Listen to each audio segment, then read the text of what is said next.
Assalamu alaikum. Welcome to my channel again, and today we're going to have another book review of an amazing book. This is The Obstacles in the Way by Ryan Holiday. And it says the timeless art of turning trials into triumph. So it's an amazing book and I love it. You've got to read this. It tells you, it helps you with your life, and it teaches you a lot of different things, what he has learned in it. And in this book, basically, Ryan Holiday हमें ये बताने की कोशिश करते हैं, he brings the wisdom of all the Stoic philosophers, and like Marcus Aurelius, Epictetus, Seneca, and about their stories and their compelling stories, and how they overcame their challenges. और उससे related उसने हमें बताया है कि आपने अपनी लाइफ के अंदर कैसे अप्लाई करना है. चलो and get going with it. अब इसमें सबसे बड़ी इंटरेस्टिंग बात उसने बोली, इसमें साइट में आई थिंक कोट भी किया हुआ है इसके अंदर, वो है मार्कस ऑरेलियस की. That is the impediment of action advances the action, what stands in the way becomes the way. कितनी प्यारी बात बोली है. It is all here. जब आपके दिमाग में ये है कि ये ऑब्स्टिकल है तो वो ऑब्स्टिकल है.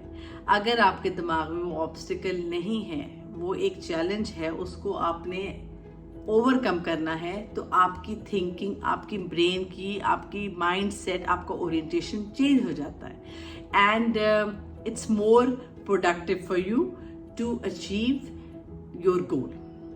अब उसमें कुछ स्टेप्स बताए थे इस बुक के अंदर, जो मैंने पॉइंट्स थे जो मैंने थोड़े से शॉर्ट डाउन करके आई मेड इट 5. सो 5 क्या पॉइंट्स हैं? पहला है 1 + 2 + 3. इसका मतलब ये है, बेसिकली इस बुक के अंदर उन्होंने 3 सेक्शंस बनाए हैं, 3 सेक्शंस, जिसमें पहला एक है परसेप्शन, दूसरा है एक्शन, तीसरा है विल. अब हमने कैसे उसको अप्लाई करना है, ये तीनों डिफरेंट सेक्शंस को हमने देखना है. उन्होंने ये बताया कि देखिए, प्रॉब्लम तो होती है, प्रॉब्लम हर जगह होती है, कहाँ नहीं होती प्रॉब्लम. वो आपके ऊपर है कि आप उस प्रॉब्लम को कैसे ओवरकम कर सकते हो. You perceive an obstacle problem. This life is a test, as if you accept it then you will know it. You can't make a जन्नत out of it, that is for sure, and it can not be. So we perceive our obstacles without being emotional, और हम उनको evaluate करते हैं. जो problem होती है आपकी लाइफ के अंदर, उसको evaluate करें, उसको देखें, as a third person देखें, as first person देखें, और देखें उसमें क्या क्या प्रॉब्लम्स हैं, ये क्यों अकर हुई, ये किस लिए है. फिर वो आपने पहले ऑब्स्टिकल देखी और ये आपके काम में कैसे हिंडर कर रही है वो. उसके बाद आपने उसके लिए अप्रोप्रिएट एक्शन लेना है. वो आप तभी लेंगे जब आप उसको परसीव सही करेंगे. परसीव यानी कि उसको आप सोचेंगे, उसको एवेल्युएट सही करेंगे. आप इमोशनली क्लिंच होके नहीं सोचेंगे, आप अकल से सोचेंगे, तो आप उसके ऊपर एक्शन ले सकेंगे. और एक्शन भी आपको ये नहीं लेना है जैसे कोई काम हो गया, खराब हो गया, तो you just freaking out and you just throw a tantrum. No, उसका मकसद रायन हॉलिडे का ये है कि आप एक्शन लें और राइट एक्शन लें. राइट एक्शन होता है appropriate right, how to use it, and उसमें आपको बेसिकली वो राइट के अंदर शायद उस प्रॉब्लम को परसीव करने के लिए, उस चीज को सॉल्व करने के लिए आपको कुछ चीजें कम करनी पड़ेंगी, कुछ डाउन टू अर्थ होना पड़ेगा. ये आपको हम्बलनेस, एम्पैथी और ह्यूमैनिटी सब कुछ सिखाता है. फिर जो थर्ड वाला है, जब आप ये एक्शन कर लेंगे तो आता है फिर आपका विल पावर. विल पावर होती है आपकी, that's your soul power. That is the most important. हमें प्रॉब्लम्स आती हैं, हम उसको एवेल्युएट करते हैं, हम उसको देखते हैं, और हम उसको किस तरीके से, अकॉर्डिंग टू रायन हॉलिडे, हम उसको किस तरीके से उसको हम अपना हम अपनी पावर बना सकते हैं. For example, you don't have to let us down by your obstacles. You should not let yourself down by your obstacles in your way. They could be the thing which can catalyze and can help you in your growth.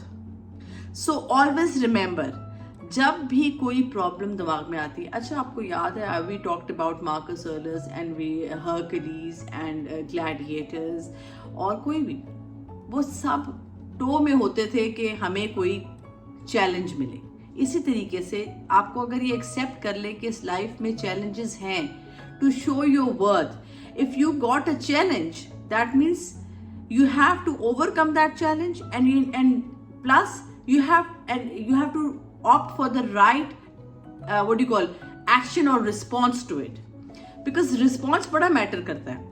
आपका response कैसा है, आपका response positive है, negative है, destructive है कि क्या है, प्रोडक्टिव है, ये सब कुछ मैटर करता है। अगर आपका रिस्पॉन्स सही है और आप अपने उस चैलेंज को पॉजिटिवली लेकर कंसिस्टेंटली अपने काम को with arete and with your positive thinking, you positivity optimism पे आप उस पे अप्लाई करें और उसको करके देखें, तो I am sure, I think they can, and according to him you can achieve it. अब नंबर 2, ये सारा कुछ हो गया, ये तो उसने बताया कि ये चीजें होंगी, 3 हैं, परसेप्शन, एक्शन एंड वे, ये तो आपको पता चल गया प्रॉब्लम का। अब रायन हॉलिडे ने इंटरेस्टिंग बात बोली है पैनिक पर। Panic button, don't press the panic button. Panic button है क्या? आपको पता है पैनिक बटन में जब आप कोई चीज में आपको हिस्टीरिया हो जाए, आपका मेल्ट डाउन हो जाए, आप टेंट्रम थ्रो करें, आपको लगे कि बस everything is finished, your BP goes high, when you're panic, your BP, your heart rate goes high and you're done with it. Then you don't think with your mind or something, it just comes out impulsively. You act impulsively. So basically he's trying to say try to control that. उसने example बड़ी interesting दी, जैसे NASA के अंदर जो they venture with the when you in the space के they train their astronauts to control their nerves.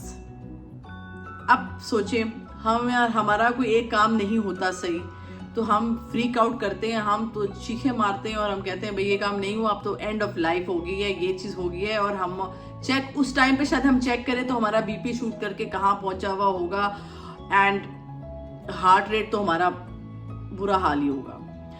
तो उन्होंने कहा है कि नासा के जो ट्रेनर्स हैं उनको हम ट्रेन करते हैं।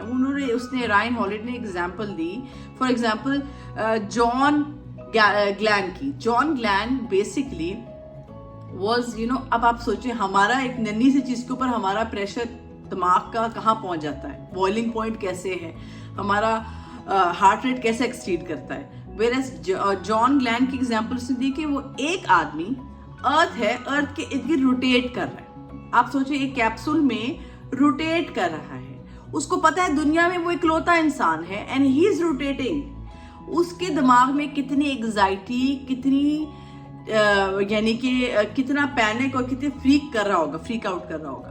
But they have been trained so nicely कि वो अराउंड द अर्थ ऑर्बिट कर रहा है, लेकिन उसका heart rate, the fascinating thing is this, 100 beats per minute से ऊपर नहीं जा रहा। देखिए दैट्स द गेम। मकसद ये कहने का है, it is the game, it is the nerve game. It is, you should know how to play it, how to respond it. If it depends upon you, no one else. लोगों को अपना trigger मत दें, ये आपके हाथ में है। अपना डिसीजन, अपनी चीज, अपना टेम्परामेंट अपने पास रखें। आपको दूसरों की छोटी सी चीज से आप एकदम से हाइपर हो जाए और गुस्से में आ जाए, और this is no way. So you basically giving your remote to other people to control you. Why do you want to give it? Please don't give. तो उन्होंने कहा है कि आपको अपनी nerves का, आपको you should be calmed. According to Ryan Holiday, he says you should be calmed and you should not be impulsive and you should imagine. आप सोचिए जरा ना कि वो जो उस आदमी का, जॉन ग्लैन का जो उन्होंने दिया है कि वो कितने उस प्रेशर पे होगा, but he controlled it. It is that is in our hand how to respond and how to control our impulsiveness and our response to anything. अब नंबर 3 है PTS, वर्सेस PTG. अब PTS है post traumatic stress disorder और versus PTG है post traumatic growth. How interesting. अच्छा, अब देखिए, people tell us to go through यानी कि we go through a trauma, and हर कोई जाता है ट्रॉमे में से, हर कोई प्रॉब्लम में जाता है. वही बात, वो आपके हाथ में, आपने रिस्पॉन्स कैसे करना है. अगर आपका एक्शन इतना अमेजिंग है कि आपके हाथ में, जो फॉर एग्जांपल आपके हाथ में पॉइजन है और आपने उसको मेडिसिन बना दिया, it's all in your hand. Nothing wants, no one has to do anything. It is only you. And अगर आप अपनी वीकनेस को अपनी स्ट्रेंथ बना लेंगे, एक्सेप्ट करेंगे, उसको अपनी स्ट्रेंथ बना लेंगे, तो you will become more stronger. And this is what Ryan Holiday is also trying to say. कि स्टिमुलेंट आप जब रिस्पॉन्स करेंगे, एक्शन करेंगे, आपको ऑब्स्टिकल पता है, आपका स्टिमुलेंट अगर आप पॉजिटिव और आप उस तरह का रखेंगी तो आप इंशाल्लाह अपना गोल अचीव करेंगे. I mean, this is so positive and this is amazing what he's trying to say and teach us. और बाकी भी जो स्टोइक फिलोसफर्स हैं वो भी यही कह रहे हैं और इसीलिए वो हर जगह उनकी एग्जाम्पल दे रहा है. अच्छा, number four is genius equation. Genius equation होती है, जैसे कहते हैं 99% आपकी इंस्पिरेशन है और 1% आपकी यानी कि परसेप्शन है या पर्सपिरेशन है. लेकिन according to Ryan Holiday it is the opposite. 99% it is perspiration, that means hard work, and 1% is your inspiration. So just like he gave an example of Thomas Edison, कि Thomas Edison ने कितने ज्यादा experiments किए and he failed it, लेकिन करके consistently he actually got succeeded in his experiment. So आप भी अपने हर काम के अंदर कंसिस्टेंटली करते रहें और आपको पता होना चाहिए आपका रिस्पॉन्स कैसा है और कोशिश करें अपना रिस्पॉन्स हमेशा पॉजिटिव और मोर टुवर्ड्स आर्ट, यानी कि best self of your self के साथ रखें ताकि आप में ट्रैंक्विलिटी आएगी, आपके अंदर पीसफुल होंगे आप. बिकॉज आप खुद सोचें, अगर आप इतना हार्ड वर्क करेंगे और 1% इंस्पिरेशन है, आपका हार्ड वर्क है 99 और बाकी उसके बाद आप कहेंगे बाकी चीजें लेफ्ट ऑन अल्लाह मियाँ, all God mighty. You have no idea. You will feel eudaimonia, you will feel happiness, tranquility, everything, because you have done your best. You know, you have evaluated yourself and you are the best evaluation. You can do best evaluation of yourself, anyone जो भी है. अच्छा, अब ये सब कुछ तो उसने बता दिया कि ये चीजें हैं. जो नंबर 5 है वो बड़ा इंटरेस्टिंग है कि इसको अप्लाई कैसे करना है. हमें पता चल गया है कि परसेप्शन है, एक्शन है, विल है, हमने इसको अब अप्लाई कैसे करना है. दैट इज द प्रोसेस क्या है.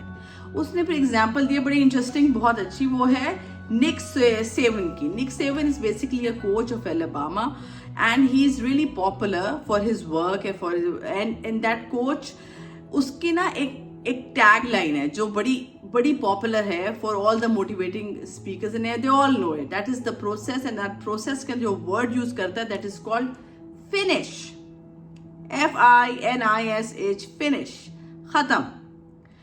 Finish what you have started. Finish your session, your rep, whatever.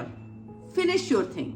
अगर आप अपना जो भी काम शुरू करते हैं उसको खत्म करेंगे तो you will be in the habit of achieving shortcoming goals and it is consistent work.